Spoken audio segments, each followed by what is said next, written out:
Alors je suis content parce qu'il n'y a pas de radiologue ce soir, donc Michel. Donc voilà, moi j'ai pris un sujet un peu plus technique. Et on va essayer de faire le point sur, une actualité sur l'imagerie du cancer de la prostate. Alors, quels sont les examens qui sont à notre disposition en 2016 ? On va avoir de l'imagerie assez standardisée, notamment avec l'échographie. On va voir ce qu'on peut en penser à l'heure actuelle. On va parler beaucoup d'IRM, hein, c'est sûrement l'examen le plus abouti à l'heure actuelle. Et là aussi, on va parler un petit peu de son utilisation à différents stades de la maladie, stades initiaux et puis les stades de traitement plus évolués. On parlera bien sûr de scanner et puis de médecine nucléaire avec la scintigraphie osseuse et donc les différents PET scans qui existent. Avec celui qui est le plus utilisé à l'heure actuelle, c'est le PET choline, bien évidemment, hein, que vous connaissez sûrement. Et quelque chose qui est un peu... Qu'est-ce qu'on cherche d'abord ? On veut là aussi, dans notre diagnostic initial, éviter le surdiagnostic et le surtraitement. Donc on va essayer de diagnostiquer, mais il faut avoir une lésion qu'on peut qualifier de significative. Il faudra qu'on ait une lésion qui soit en volume au moins à 0,5 cc. Alors j'ai mis un diamètre de 1 cm, c'est peut-être un petit peu moins, mais pas beaucoup moins. On va essayer de déterminer dans ce diagnostic initial la lésion prostatique principale, intraprostatique. Et vous savez que donc il y a encore à l'heure actuelle 100 000 biopsies qui sont réalisées en France toutes les années. Donc ça c'est dans les derniers chiffres, il y a 57 000 nouveaux cas de cancer de prostate qui sont diagnostiqués, 9 000 décès par an. Et vous voyez que ce sont des patients qui en général sont des patients âgés, puisque l'âge médian au diagnostic c'est 70 ans, et l'âge médian au décès c'est 83 ans. Donc c'est quand même, quand on voit des statistiques comme ça, c'est plutôt un cancer de l'homme âgé. Et effectivement, comme vous l'avez dit, la mortalité est en baisse. On passe rapidement sur l'échographie. L'échographie de l'appareil urinaire par voie abdominale n'a pas d'intérêt à l'heure actuelle, si ce n'est pour rechercher des maladies évoluées. Donc des adénopathies de gros volume, une dilatation rénale. La volumétrie prostatique peut être faite, mais de manière assez grossière. Donc l'échographie standard, pas d'intérêt au diagnostic. L'échographie prostatique par voie endorectale va nous donner une volumétrie plus précise de la prostate. Elle va éventuellement détecter des zones hypoéchogènes qui seront principalement périphériques, mais qui sont très peu spécifiques. Et tout ça, c'est d'un intérêt modéré. C'est-à-dire qu'une échographie prostatique réputée normale ne pourra pas exclure l'éventualité d'un cancer significatif. Malgré tout, cette échographie prostatique par voie endorectale, on l'utilise nous tous les jours, hein, parce que les biopsies, à l'heure actuelle, les biopsies prostatiques se font par voie endorectale et donc sont écho-guidées. Les recommandations actuelles de l'AFU, donc notre société savante, c'est de faire 12 prélèvements, et vous voyez que on va voir un peu dans le cheminement des autres examens que si on fait ces biopsies sur 12 prélèvements, éco-guidés, sans aucune autre aide, on aura vraiment un rendement diagnostique très variable. Autre examen qui est devenu sûrement l'examen de référence dans le bilan initial et l'aide au diagnostic, c'est l'IRM. L'IRM prostatique et pelvienne, c'est une IRM qui doit être multiparamétrique. C'est devenu la pierre angulaire du diagnostic, avec une bonne sensibilité et une très bonne valeur prédictive négative, à plus de 90%. Donc on va associer plusieurs séquences dans le déroulement de l'examen. Alors je ne vais pas rentrer trop dans le détail, on n'est pas là pour ça. Il va y avoir des séquences morphologiques en T2 et puis des séquences fonctionnelles avec différents temps. et on n'utilise plus une antenne endorectale. Il fut un temps où on utilisait la mise en place d'une antenne au niveau rectal pour faire l'IRM, ça c'est fini, ça ne se fait plus ou très très peu. Donc on va pouvoir détecter sur cette IRM des zones suspectes, éventuellement le volume de ces zones suspectes. Y aurait-il une extension de la maladie aux alentours de la prostate? Donc ça signe pour nous un T3. Y a-t-il une extension locorégionale? Et on voit également s'il existe des adénopathies pelviennes. Oui, pelviennes. Cette IRM doit nous être délivrée avec un score PIRADS qui va donc de 1 à 5, et donc il y a un score de gravité, et donc les lésions 4 et 5 ce sont les lésions suspectes d'être néoplasiques, et on s'accorde à l'heure actuelle pour dire qu'il faut biopsier principalement ces lésions-là. Donc on va avoir aussi une aide éventuelle à la réalisation des biopsies prostatiques ciblées, avec des logiciels de fusion d'images, on va en parler un peu après. À l'heure actuelle, l'IRM multiparamétrique n'est pas recommandée en première intention par notre association d'urologie. Elle est recommandée avant la réalisation d'une deuxième biopsie quand on a eu une première négative et qu'on a encore une suspicion de cancer significatif. Elle est recommandée dans le bilan d'extension locorégional, une fois qu'on a fait le diagnostic, et il y a des études en cours pour évaluer l'intérêt avant la première biopsie. Il faut savoir effectivement, comme l'a dit Alberto, que les nouvelles recommandations vont sortir dans un mois. Ce n'est pas impossible qu'on nous dise qu'il serait intéressant de faire une IRM avant une première biopsie. En sachant qu'à l'heure actuelle, en France, il y a 60% des urologues qui font une IRM avant de faire une première biopsie. Donc quelques images pour vous dire qu'effectivement on peut avoir donc en T2, en IRM, sur la prostate périphérique. Je ne sais pas si on a un pointeur là-dessus. Oui, là. Donc la prostate, en fait, c'est cette zone-là. Vous avez ici la partie adénomateuse, vous avez ici la partie périphérique. Et en fait, la lésion se trouve ici. Vous voyez qu'on a en T2 cet hyposignal qui est assez caractéristique d'une lésion néoplasique. Intérêt de l'IRM également, c'est de localiser, et pour aider à la biopsie, des lésions qui se trouveraient sur la face antérieure de la prostate. Vous voyez que le rectum est situé dans cette zone-là. On fait les biopsies par voie transrectale, et donc on fait préférentiellement des biopsies dans la zone périphérique postérieure.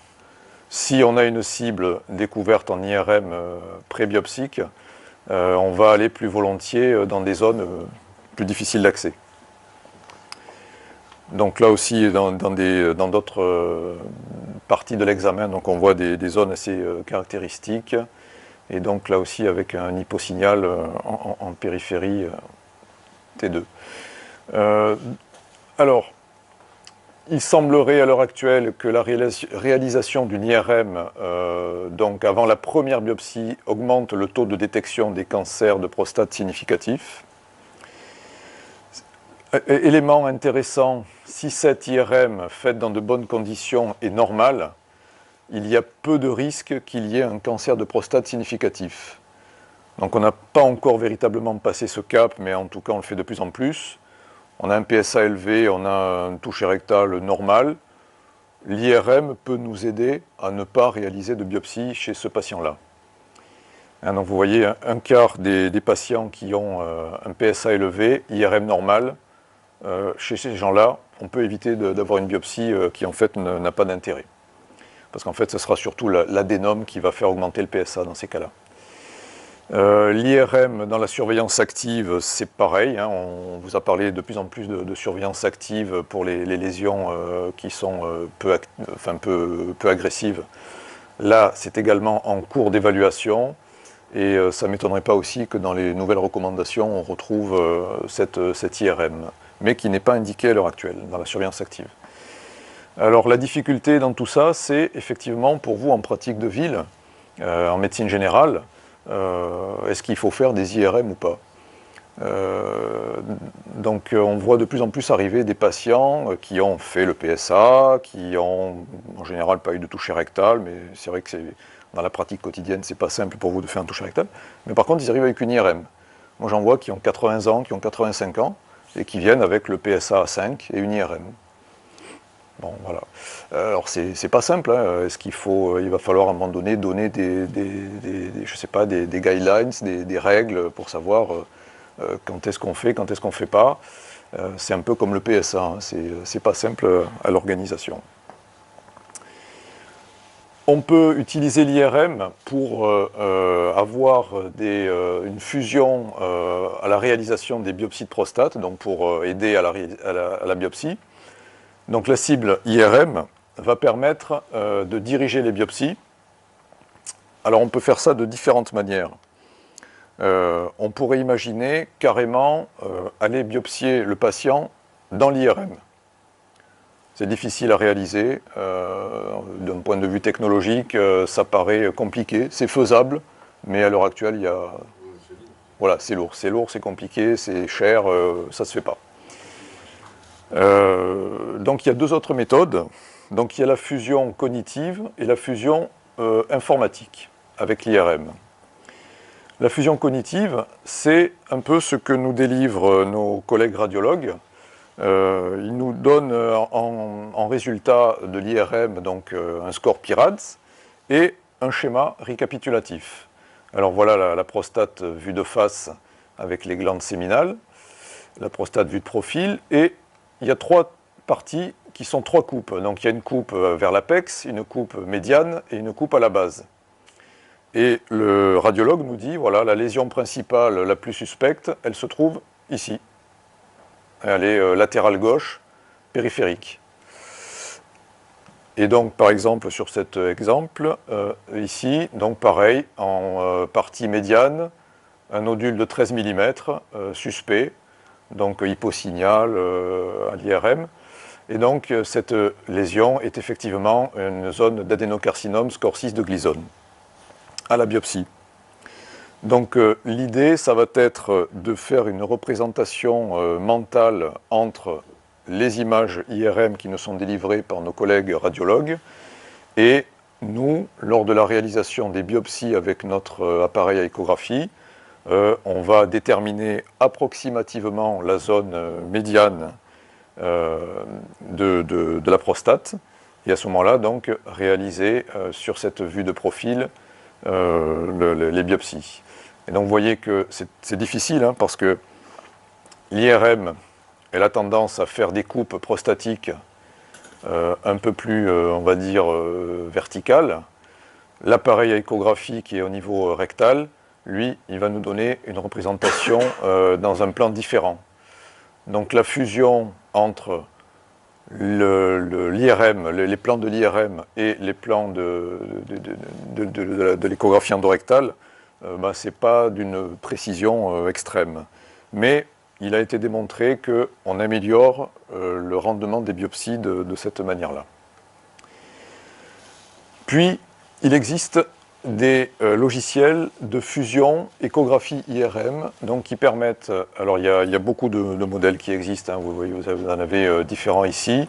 Le plus utilisé, le plus abouti est probablement le système Coelis, qui vont permettre donc de réaliser premièrement donc, un planning.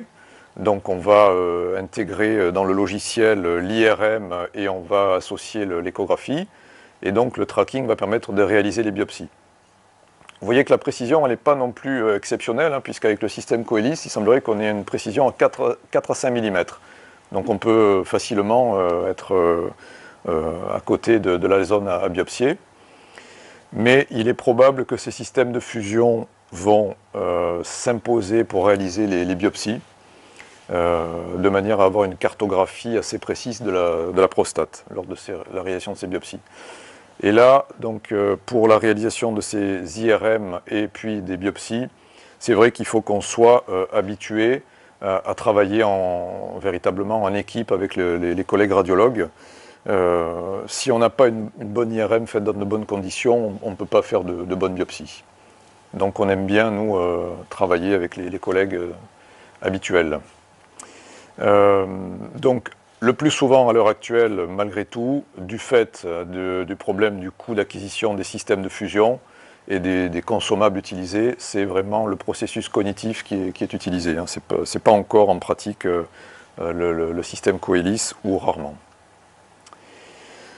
Là, on en était à une partie de diagnostic.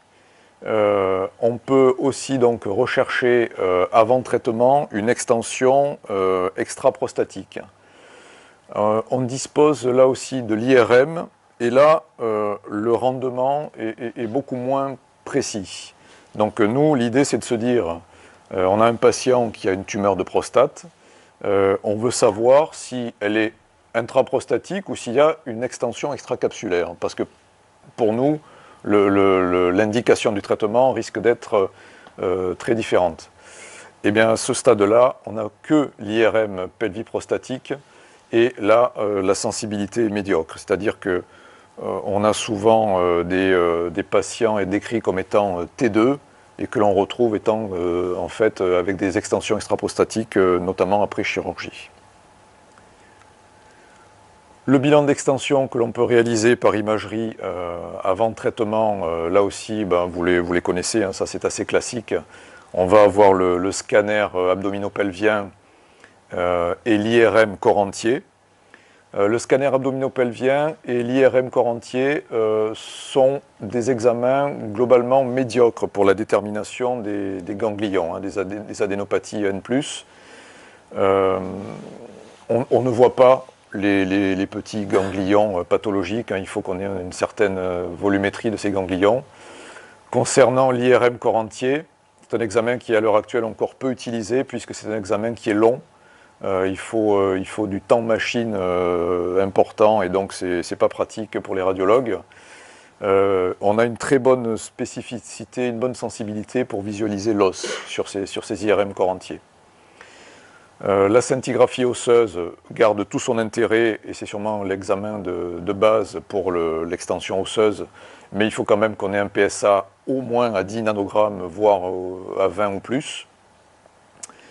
Le PET scanner choline est actuellement utilisé, mais on a un problème d'accès du fait du coût, hein, du traceur qui est utilisé dans ce cas-là.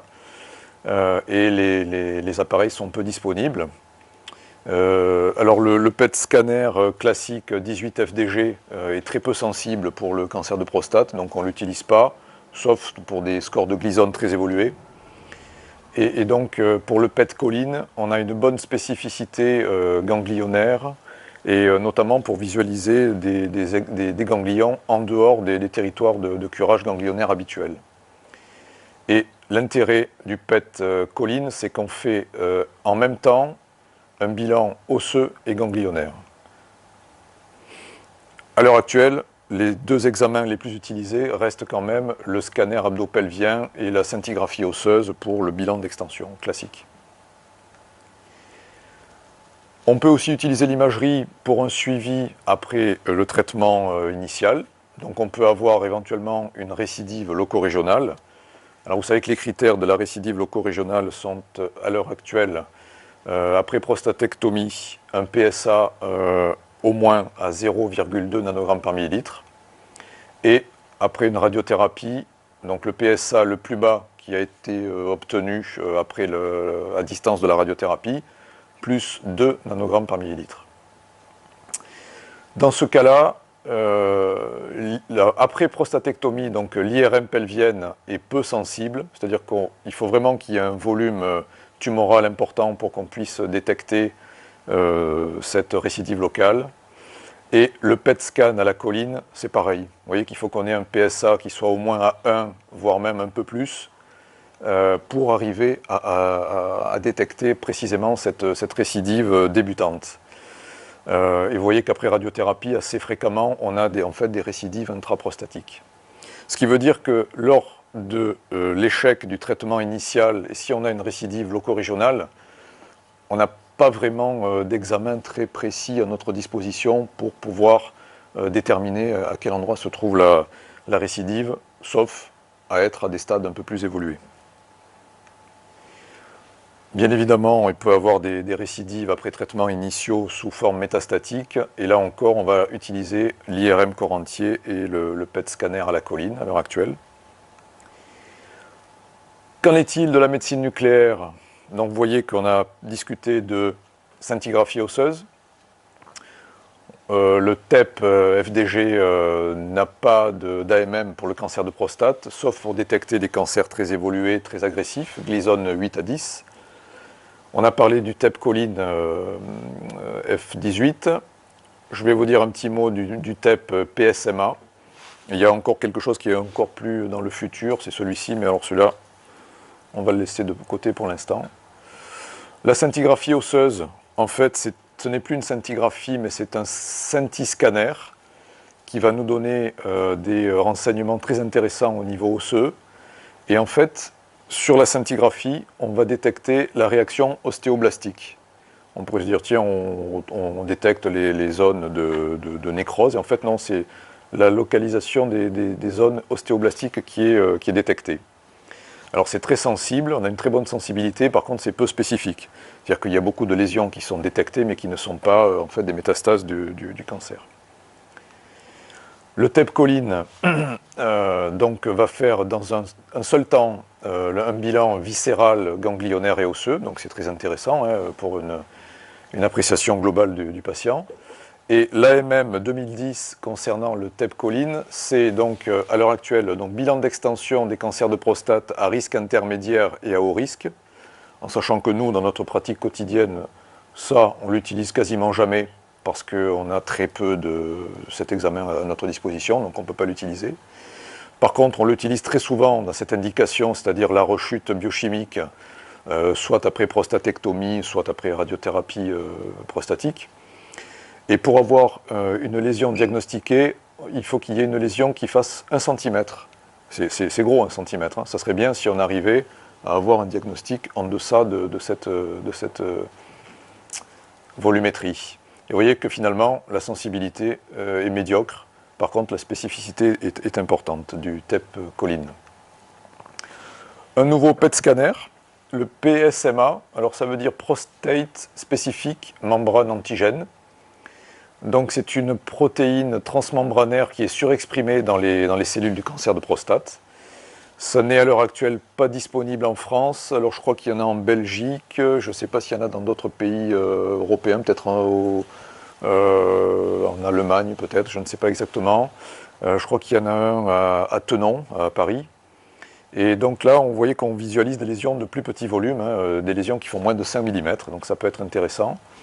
Et donc les indications actuelles, c'est toujours pareil, hein, les cancers à haut risque, les rechutes, vous voyez que là on a un PSA très bas, hein, 0,2. On pourrait éventuellement imaginer faire des biopsies dirigées par le PET scan, et éventuellement là aussi suivre l'évolution métastatique d'un patient résistant à la castration, avec là, sur ce nouveau PET scanner, une sensibilité, une spécificité encore plus importante. Une conclusion simple, l'IRM prostatique c'est devenu vraiment l'examen de référence tout au long de notre cheminement pour détecter et traiter un cancer de prostate.